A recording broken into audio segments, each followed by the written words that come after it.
খাবলৈ বহি গ'লো গাইছ মাংসৰ কলিজাৰ ভুনা দি খাম আজি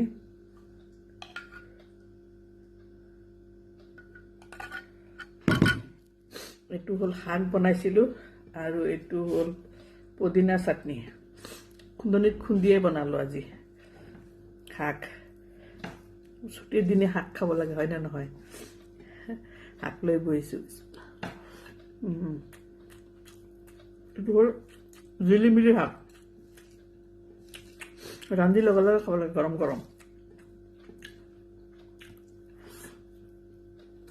এইটো হ'ল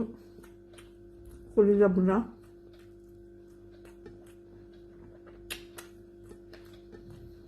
বঢ়িয়া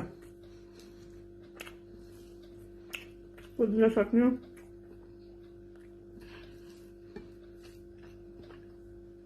এটা আইটেম দি খাই ভাল পাওঁ কিন্তু উপায় নাই বেছি ভাত খোৱা যায় বেছি আইটেম ল'লে সেইকাৰণে মই যিকোনো এটা দি খাবলৈ ট্ৰাই কৰোঁ ভাতে অলপ খাম নহয় নহয়